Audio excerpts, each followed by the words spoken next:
Good afternoon, everyone. Thank you so much for joining me for this Know Before You Go session about our first ever conference. My name is Haley Winkleman. I am the Communications Director here at the Association of Illinois Rural and Small Schools. And so basically, I do all of this kind of promotion about all of the things we have going on. I also respond to our info at email and things of that nature. I send out our newsletter. So if you've seen my name before, that's probably why. I also do this type of work for the National Rural Education Association and the Arizona Rural Schools Association. Um, Today, I'm just going to be going over a few things just logistically about our conference, things you might not know, things that you might be wondering because it's our first one.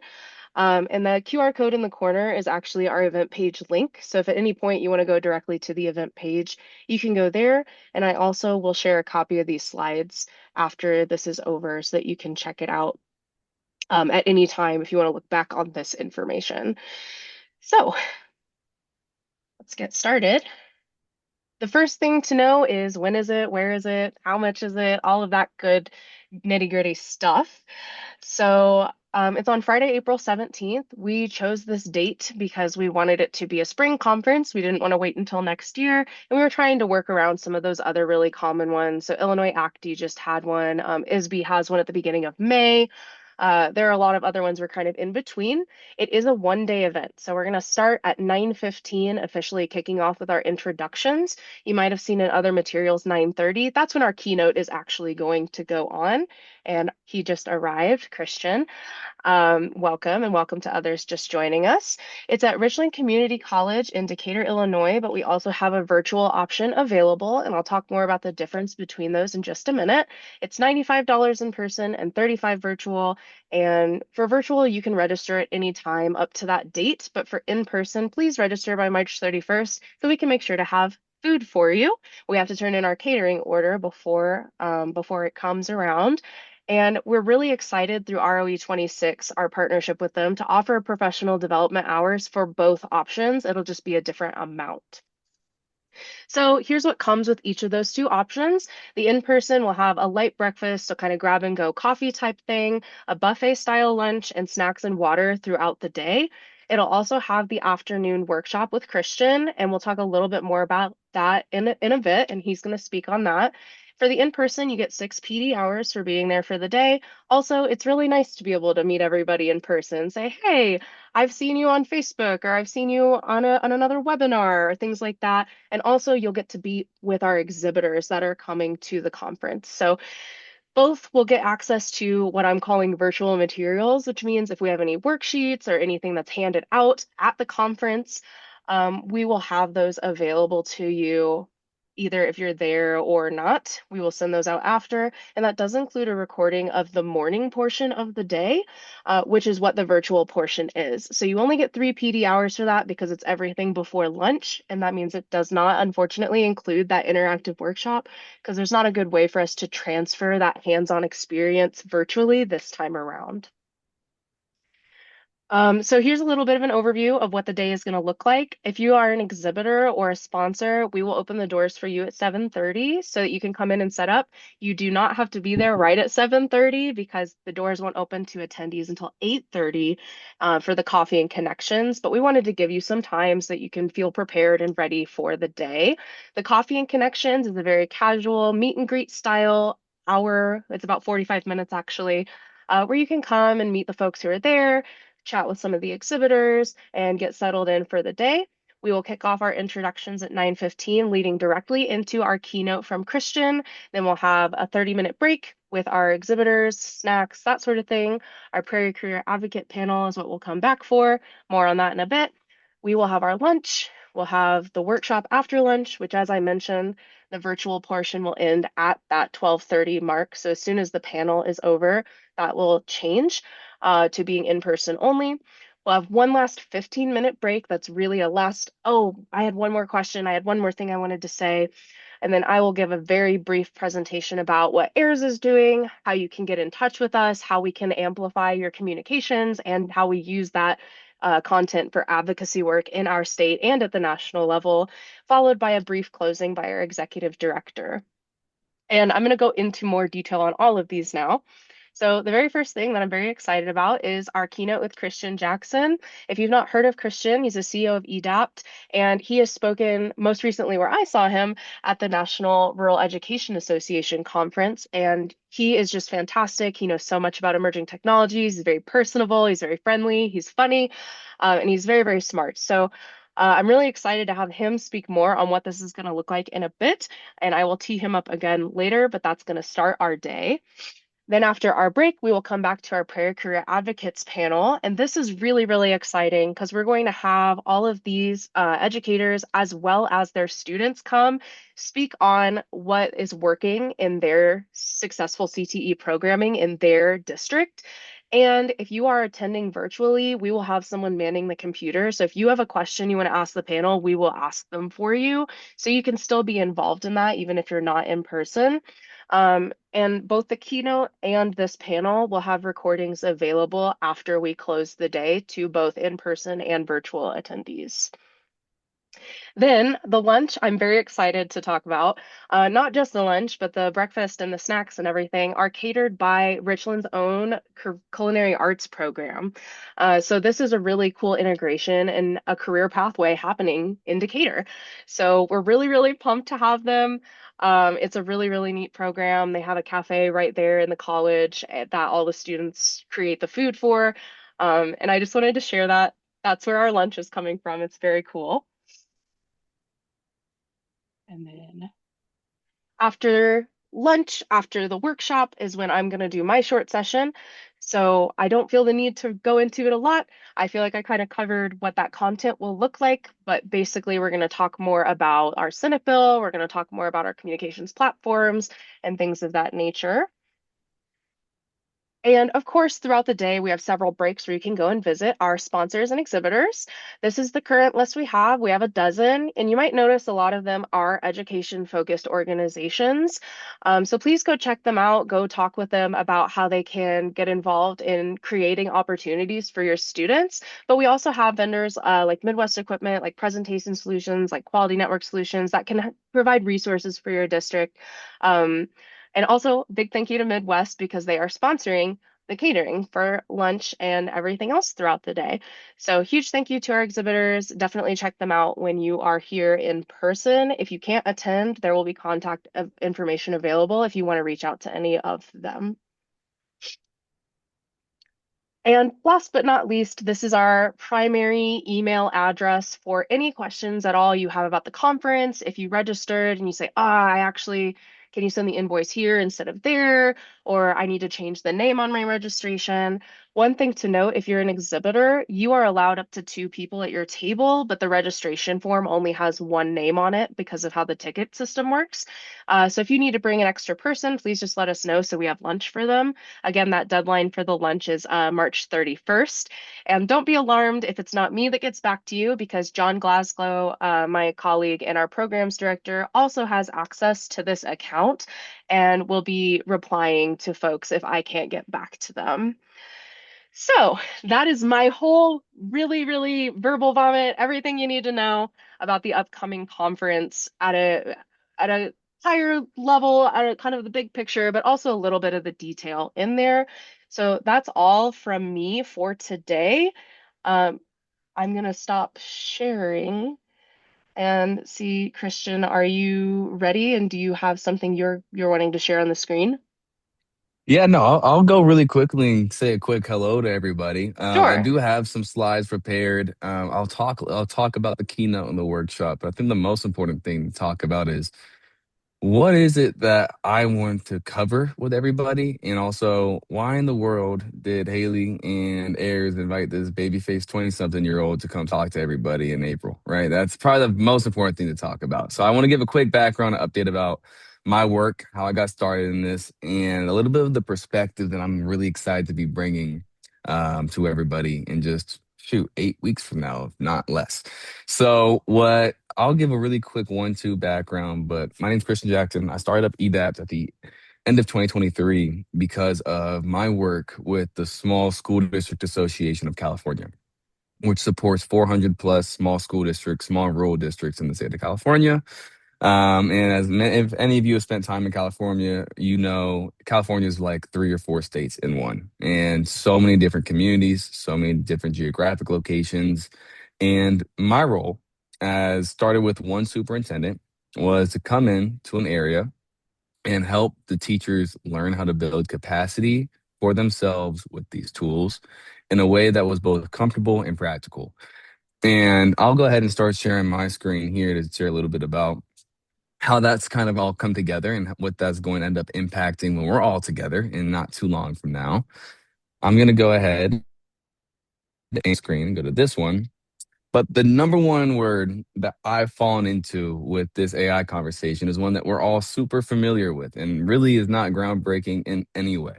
And it's just the keyword of implementation. And I'm sure all of you running your CTE programming have seen, we could have the most amazing partnerships already created and laid out. But if the implementation and follow through isn't there, then we don't really get to see the results at scale. And that's not just with AI or any of the work that we're doing right now. We've seen it over the last decade, the last 2 decades of any initiative, whether it be Common Core, science of reading, one-to-one devices. Every neighboring district had a different way to do the implementation. And the ones that really got it right were the ones who got to see the biggest benefits. So, what I'm really excited to bring to the conversation is this perspective of shifting from AI training to full organizational upskilling. And what I mean by that is my work with EDAPT. Yes, we are doing a ton of professional learning and professional development for administrators and for teachers around the country to make sure that they have visibility on what these tools are capable of. But more importantly, I think it would be a flaw for us to go into any team and just showcase how you use your computer screen or how you click on buttons on a particular app. The main thing that we're really going to be focusing in on together, and this is the beautiful thing that has really been taking steam with associations I'll talk about here in a second, is the shift from AI training, which is important, but how do we look at full organizational upskilling? And I'm really excited about this conversation with CTE and pathway programming because, as I'm sure you are hearing from so many of your partners right now, almost every industry is being impacted by this new emerging technology in some way. Because at the end of the day, all AI is with those two letters is an emerging technology. And every industry right now is grappling with how is this going to impact my current business? How's it going to impact my customers and my industry at large? And how do I need to prepare?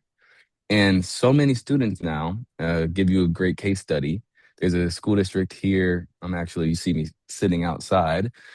Quick aside, I'm in Atlanta, Georgia right now. I'm meeting with the Atlanta Metro Public Schools tomorrow, but this is a great trip for me because my entire mom's side of the family is from Georgia. So I'm at my grandparents' house right now. And if you're on the East Coast, well, everyone's in Illinois, but it's a cold snap happening right now. So I'm outside. Um, long story short, though, full AI to organizational upskilling. What I'm really excited to share is the school district here in second year high school. The only reason I shared any of that is I'll be meeting with one of their county team members tomorrow, and they've really invested in this framework to make sure that their students are conscientious users of the technology to go impact any of the major fields that they're going to be successful in the future, whether it be biotech or culinary arts or even anything from just regular marketing to we could talk about automotive engineering and plumbing and HVAC. All of those industries are being impacted right now. And the fun thing I'm going to be able to share with everybody in April is the implementation and the research to get the implementation right. Because what I'll skip forward to is the reason why this conversation is so impactful for CTE programming is there's two major macro trends that I'm going to share that we're up against right now. And if anybody saw last year, the World Economic Forum released its 2030 key skills to grow. And if you look at the skills that are on the screen here, these don't really read as the key skills to grow to be a good employee. These are key skills to be a good human long term, right? And you have systems thinking, creative thinking, resilience, motivation, self-awareness. And I want to focus in on these five: resilience, systems thinking, motivation, self-awareness. I'm about to put some graphs on the screen, and these graphs were reposted by a man by the name of Jonathan Haidt. If anybody's familiar with him, he wrote The Anxious Generation. That book took education by storm over the last few years. He republished some charts I thought would be very interesting to share when we talk about CTE programming and preparing our students for the world to come. These are some graphs that showcase young adults' personalities and how they're changing, not just over time. You see at the bottom there, it's a 10-year scale from about 2015 to 2025, but across different generation bands. And what you're looking at here is the red line is 16 through 39-year-olds. That light blue line is 40. Oh, yep, go I'm ahead. so sorry to interrupt. We haven't seen your slides changing. Oh, I stop it. didn't No way. realize. Okay, let me But go then you back. were referencing things, and I was like, I still see the words keyword. Can you see it now? Yes, thank you so much. Oh, wow. You missed all this fun stuff then. Okay. I'm sorry about that. The words communicated most of it anyway, though. If it stops sharing again, let me know. I've had this issue with Zoom before, so just let me know if I ever seem like I'm on a new slide and you can't see it. So right here, where you're looking at the key skills to grow for 2030 were systems thinking, creative thinking, resilience, curiosity, lifelong learning, social influence, motivation, self-awareness. And these were marketed or informed as the key skills to grow to be a good employee or a good member of the workforce. I'm sure you see it the same way, is really just key skills to become a good human and a good lifelong learner, right? And I want to skip forward just a little bit to these graphs that Jonathan Hay had reposted. And these are different generations' levels of personality changes. It's If you still look not right here on the right not hand, there. no way. Is it just freeze right before that section? It's on the key skills page now. That's so funny. Okay. Well, you can probably see it now, right? Yes, thank you. Okay. So what you're looking at is conscientiousness for 16 to 39-year-olds. You can see the massive delta between 40 to 59-year-olds and age 60 plus, right? Overall, extroversion has kind of dropped for everybody over the last 10 years. But what worries me most is this next slide. Can you see this one?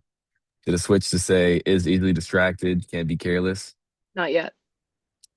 See, I think Zoom, we might need to build a new Zoom. That could be one of our pathways. Yeah. So buggy. Now it is. Are you sharing a window or like a screen? It's a window. Are you all It, able to see this? Is digital world outcompeting real world commitment? yes.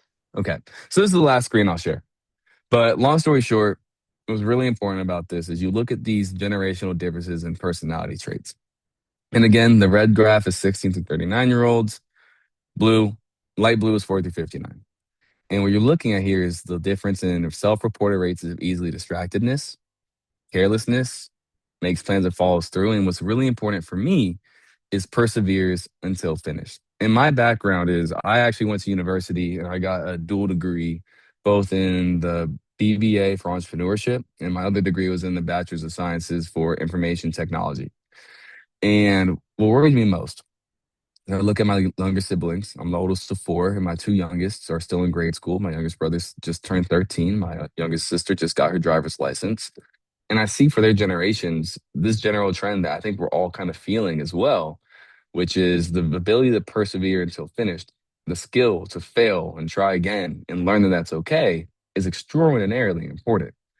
And what I believe is super exciting right now is that we're at a crossroads of all these different conversations for CTE and AI and generational needs and personality changes. But what I'm seeing as a really exciting through line of all of this is we now know that when a new grad enters the workforce, by the time they turn 40, they are anticipated to have anywhere between 12 and 15 different jobs. What does it look like to prepare a student for a job when they're expected to have 12 or 15 by the time they turn 40? Not by the time they retire, by the time they turn 40. And it really just comes down to those key human skills for resilience, lifelong learning, curiosity. And when we're all together in April, what I'm going to be working extremely hard to convey is number one, these tools that are out there are not all that complex.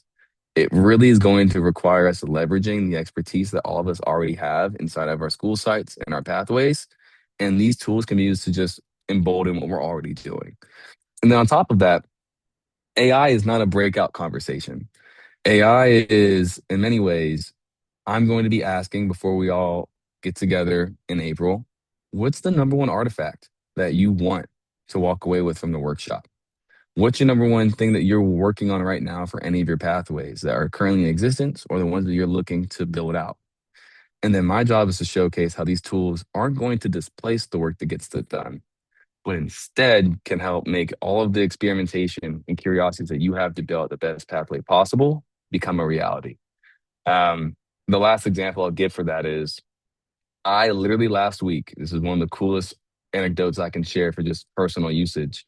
I wanted to rebuild our entire edapt.com website. And I had never been an engineer. I rebuilt our entire site by myself in 48 hours with just myself and Claude Code and the same frameworks that I'm going to be teaching and talking about in April with all of us together. And all it did was help make my dreams and curiosities a reality, but without me offloading any of my critical thinking or engaging in any cognitive offloading. So that's a quick overview of the macro trends and what we're going to be talking about in general in April. When you are in those workshops and we're all together, it's not going to be sit and get. It's going to be hands-on, engaging. We're going to come work it together. If you're coming solo, it's completely fine. We're going to be together in teams, working in teams, and you're going to be able to walk away not just knowing how to use the tools that I cover and talk about in the morning, but some serious artifacts, whether they be emails to potential partners or new web pages or engagements or surveys for students that you want to learn from to build the best pathways possible. We're going to walk away with them. So those are my quick notes. And then I'm sure if there's any questions that are being asked in the meantime, I can go ahead and see. Oh, Lindsay, yeah, thank you for the note. Lindsay, I should have been looking at the chat earlier about the slides not moving forward, but happy to stay on for any Q&A as well. And outside of that, really excited to be able to share both the exciting aspects of what AI is doing in the world at large, but how does it become practical for the pathways that we're building for our students? Thanks so much, Christian. And real quick, part of the way we've structured the day is so Christian's going to give an overview in his speech at the beginning. Then we're going to hear from our CTE panel. And then the workshop's going to bring everything together so that you have some really strong ideas and collaboration to take home with you. So the structure of the day is really A to B to C building, which we're really excited about. And I do see, and I'm going to call some people out because I see them here. So Chris Jansen is here. He's our current AIRSS president. Chris, I don't know if you'd like to say anything. And Dave Ardrey, our executive director, is here as well. Good. Just waving hi. Okay. I just say welcome to everybody, and we look forward to seeing you hopefully at the conference. Thanks. Yeah, Haley, good afternoon, and thanks for recognition. Christian, good to see you. You know how I feel about the work you do, and I'm so excited that you've committed to be a part of AIRSS and our work with us. And like you said, in about 6 or 7 weeks. So I just encourage everyone on this call you just got a sample of what you'll experience in a Christian Jackson presentation. So please be a part of it, support this work, and look forward to seeing all of you in a few weeks. And the good news is when he presents with live slides, they show up. Exactly. I've never seen that particular issue. Someone else we have on the call, and you absolutely don't have to say anything, is Travis, and he's actually one of our panelists that's going to be on the CTE panel from Geneseo with one of his students. And I see a few other familiar faces. Hi, Edwin. Hi, Sharon. Hi, Roger. Hi, Lisa. And we're just so excited to have this event. Sorry, Christian, I just read your comment. Um, so please join us. And if you have any questions, we are on for about 20 more minutes available. We don't have to take up that whole time. You're welcome to stay. You're welcome to go. We're here for you so that you feel ready to meet with us in April.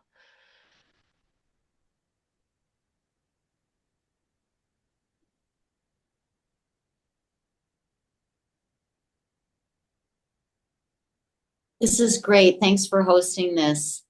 Yeah, thanks, Sharon. Good to see you. See You your picture too. anyway. And Sharon and Roger are our contacts with our partner Optera, and they do a lot of great work on school infrastructure. So they, I believe, are attending, but we're still working out the final details of that section of the day. It will not cut into the other sessions that I've already mentioned. So